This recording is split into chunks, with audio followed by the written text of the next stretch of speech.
108 মেগাপিক্সেলের ক্যামেরা, দুর্দান্ত design, big battery, 16 GB RAM, 90 হার্টজের ডিসপ্লে এবং দুর্দান্ত একটা গেমিং চিপসেটের সাথে লোয়ার বাজেট সেগমেন্টে দেশের মার্কেটে অফিসিয়ালভাবে লঞ্চ করা হয়েছে আইটেলের নতুন ধামাকা আইটেল S24। আজকের ভিডিওতে ফোনটা নিয়ে ডিটেলস কথা বলবো আপনাদের সাথে। এই ফোনটা বাংলাদেশের মার্কেটে কি প্রাইজে অফিসিয়ালভাবে এসেছে, এই ফোনটা আপনার অফিসিয়ালভাবে কেনা উচিত হবে কিনা এবং এই বাজেটের অন্য সব ফোন আপনাকে এর থেকে বেশি ভ্যালু ফর মানি দিবে কিনা, এইসব বিষয় নিয়ে বিস্তারিত কথা বলবো। তো ফোনটা কেনার আগে অবশ্যই বলবো ভিডিওটা আমাদের সাথে শেষ পর্যন্ত দেখার জন্য। শুরুটা করব ফোনটার ডিজাইন দিয়ে। ফোনটার ব্যাক সাইডে ব্যবহার করা হয়েছে লেফট কর্নারে একটা সার্কেল ক্যামেরা বাম্প, যেটা বেশ বড়সড় এবং এটা কিন্তু টেকনো ক্যামন 30 সিরিজের সাথে অনেকটাই মিলে যাচ্ছে। এই ফোনটার 3টা কালার ভেরিয়েন্ট আপনি অ্যাভেলেবেল পাবেন মার্কেটে এবং এই ফোনটা দেখতে কিন্তু আমার কাছে এক কথায় জোস লেগেছে।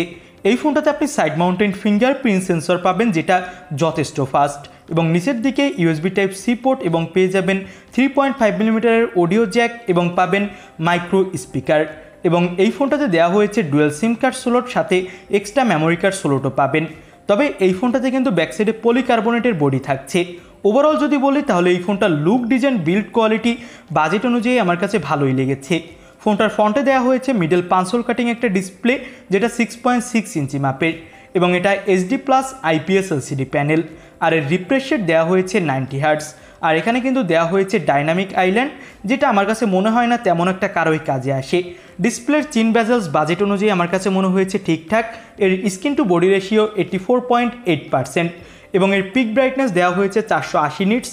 তো এখানে যদি আপনি একদম সানলাইট অথবা একদম হেভি লাইটে নিয়ে যান তাহলে কিছুটা হলেও ব্রাইটনেসের ঘাটতি দেখতে পাবেন। ফোনটাতে মিডিয়াটেকের Helio G91 ultra chipset use করা হয়েছে, যেটা কিন্তু বাজেট সেগমেন্টের একটা গেমিং চিপসেট এবং এর বেঞ্চমার্ক স্কোরও কিন্তু ভালো পাওয়া গেছে বাজেট অনুযায়ী।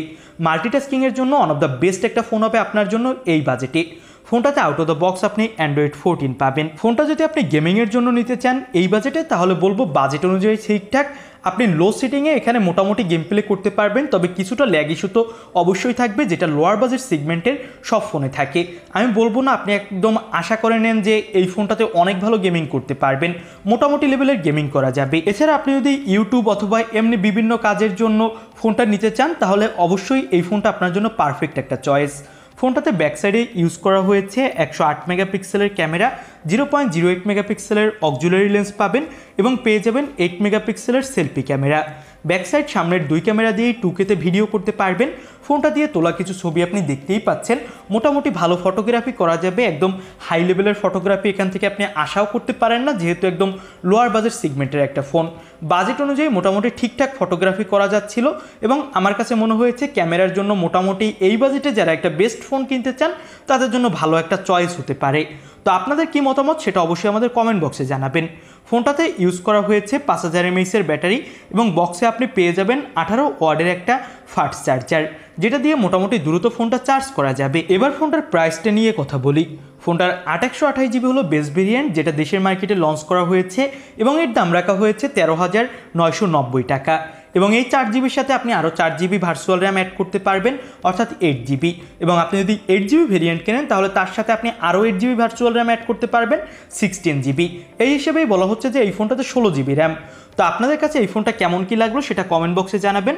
এবং আমার কাছে মনে হয়েছে বাজেট অনুযায়ী ফার্স্ট ইমপ্রেশন হিসেবে এই ফোনটা আপনাকে বেস্ট একটা ভ্যালু ফর মানি দিতে পারে এই বাজেটে এবং আমার কাছে ভালোই লেগেছে।